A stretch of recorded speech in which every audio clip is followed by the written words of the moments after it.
అందరికీ నమస్కారం. నేను మీ Tanuja. Welcome back to Mrs 360 vlog. ఈ రోజు వీడియోలో సమ్మర్ స్పెషల్‌గా అండ్ టేస్ట్ అండ్ ఎనర్జీనిచ్చే డ్రింక్‌ని మీతో షేర్ చేసుకోబోతున్నాను. ఇది చాలా ఈజీగా మన ఇంట్లోనే చేసుకోవచ్చు. ఇది మండే వేసవి కాలం కాబట్టి చిన్న పిల్లల నుంచి పెద్దవాళ్ళ వరకు అందరూ చాలా చల్లగా తాగే డ్రింక్‌ని ప్రిఫర్ చేస్తారు. కాబట్టి మన మార్కెట్‌లో దొరికే ఆర్టిఫిషియల్ డ్రింక్స్ కాకుండా సింపుల్‌గా మన ఇంట్లోనే ఎనర్జీనిచ్చే డ్రింక్‌ని అండ్ నీరసాన్ని తగ్గించే డ్రింక్‌ని అండ్ మన బాడీని రిఫ్రెషింగ్ చేసే బట్ బాదం మిల్క్‌ని ఎలా తయారు చేసుకోవాలనేది మీకు చూపిస్తాను.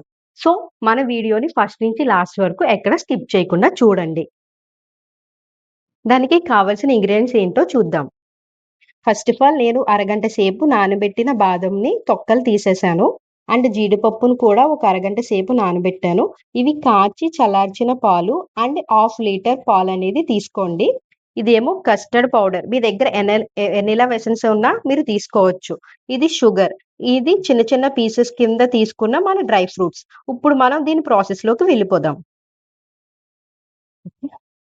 ఇప్పుడు మనం పాలుని గిన్నెలో తీసుకున్నాం కదా! ఇప్పుడు గ్యాస్ ఆన్ చేసుకొని, ఈ పాలు ఒక 10-15 మినిట్స్ అనేవి ఇవి మరిగించాలి. ఈ మరిగించేటప్పుడు మనకి లోపల తొరకనేది కట్టకుండా తిప్పుకుంటూ మరిగించాలి. ఈ లోపల ఈ పాలు కాగుతా ఉంటాయి కదా! కాబట్టి మనం ఒక మిక్సీ జార్ తీసుకొని, ఆల్రెడీ మనం కాసి చల్లార్చుకున్న పాలు కొన్ని యాడ్ చేసుకొని, మనం ఆల్రెడీ నానబెట్టుకున్న కొంచెం బాదం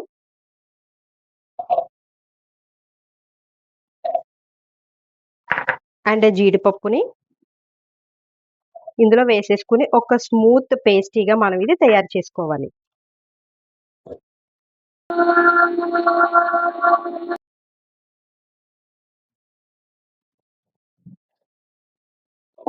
చూడండి ఇది మనకి మొత్తం స్మూతీగా పేస్ట్ కింద అయిపోయింది. ఇప్పుడు చూడండి ఇదొక స్మూతీగా ఫార్మ్ అయిపోయింది. ఇలా స్మూత్‌గా ఫార్మ్ చేసుకోవాలి మనం మిక్సీ గ్రైండర్‌లో వేసుకొని. మనం ఆల్రెడీ కాచి చల్లార్చుకున్న పాలున్నాయి కదా! ఇప్పుడు మనం కాచి చల్లార్చుకున్న పాలు కస్టర్డ్‌లో వేసుకొని, ఈ కస్టర్డ్ మనం ఉండలేకుండా మిక్స్ చేసుకోవాలి. ఉండలు రాకుండా మిక్స్ చేసుకోవాలి ఇలాగ. మీ దగ్గర కస్టర్డ్ పౌడర్ లేకపోతే మీరు ఎనిల్లా ఎసెన్స్ కానీ, బాదం ఎసెన్స్ కానీ యూజ్ చేయొచ్చు. ఇదేంటంటే కస్టర్డ్ యూజ్ చేయడం వల్ల మన పాలుకి ఎక్కువ థిక్‌నెస్ అనేది ఉంటుంది. ఇది మన బాదం పాలనేవి పల్చగా లేకుండా ఈ కస్టర్డ్ యూజ్ చేయడం వల్ల థిక్‌నెస్‌ని ఇస్తుంది. అండ్ ఫ్లేవర్‌ని కూడా పెంచుతుంది. కాబట్టి మీరు కస్టర్డ్ అనేది కంపల్సరీ యాడ్ చేయాలి. చూడండి పాలనేది ఇప్పుడు ఇలాగ బాగా మరుగుతున్నాయి. కొంచెం ఇంకో 5 మినిట్స్‌లో ఈ పాలనేది మనకి మరిగిపోతాయి. ఇది బాగా మరిగిపోయింది. మనకు ఆల్రెడీ 10-15 మినిట్స్ అయిపోయింది. తర్వాత మనం ఆల్రెడీ పేస్ట్ చేసుకున్న బాదం అండ్ జీడిపప్పు పేస్ట్‌ని ఇందులో యాడ్ చేసేయాలి. ఈ బాదం, జీడిపప్పు అనేది మనకి ఎక్కువ న్యూట్రియంట్స్ ఉండే వాల్యూ. అండ్ ఇదొక డ్రై ఫ్రూట్స్ కాబట్టి మనకి ఎనర్జీననేది ఎక్కువిస్తుంది మన బాడీలో. ఇప్పుడు మనం ఇది యాడ్ చేసేసుకున్న తర్వాత ఇది కూడా మనం ఉండలు లేకుండా దీన్ని మిక్స్ చేసుకుంటూ ఉండాలి. ఇది బాదం పాలనేది మనం 5-6 మినిట్స్ అనేది ఇది కాసుకున్న తర్వాత, మనం దీంట్లో ఆల్రెడీ మనం నానబెట్టుకున్న వెనిల్లా కస్టర్డ్ ఉంది కదా! ఇందులో వేసేసుకోవాలి. ఈ వెనిల్లా కస్టర్డ్ వేసుకోవడం వల్ల ఈ పాలనేది కొంచెం థిక్‌నెస్ అనొస్తుంది. అండ్ ఫ్లేవర్ కూడా వస్తుంది. సో, ఈ వెనిల్లా కస్టర్డ్ ఏసుకున్న తర్వాత కూడా ఇది 3-4 మినిట్స్ అనేది మిక్స్ చేసుకోవాలి. అప్పుడు చూడండి ఆల్రెడీ ఇది థిక్‌నెస్ అనేది వచ్చేస్తుంది. వెనిల్లా ఎసెన్స్ అనేది కలర్‌ని కూడా ఇస్తుంది. లాస్ట్‌లో మనకి మన టేస్ట్ తగ్గట్టు షుగర్ అనేది ఇందులో యాడ్ చేసుకోవాలి. యాడ్ చేసుకున్న తర్వాత ఒక 2 మినిట్స్ మనం గ్యాస్ ఆఫ్ చేసేసుకొని దీన్ని మిక్స్ చేసుకోవాలి.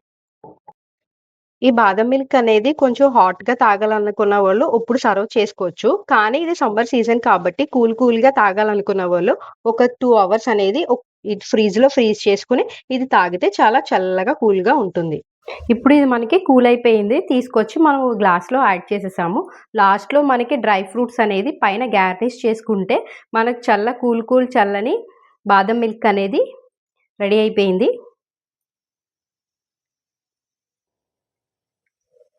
ఇది కూడా ఈ చల్లని కూల్ సమ్మర్ సీజన్‌లో మీ బాదం మిల్క్ ఇంటి దగ్గర ట్రై చేసి, టేస్ట్ చేసి నాకు ఫీడ్‌బ్యాక్ ఇవ్వండి. అలాగే నా వీడియోస్ మీకు నచ్చినట్టయితే లైక్ చేయండి. మీ ఫ్రెండ్స్ అండ్ ఫ్యామిలీ మెంబర్స్‌కి షేర్ చేయండి.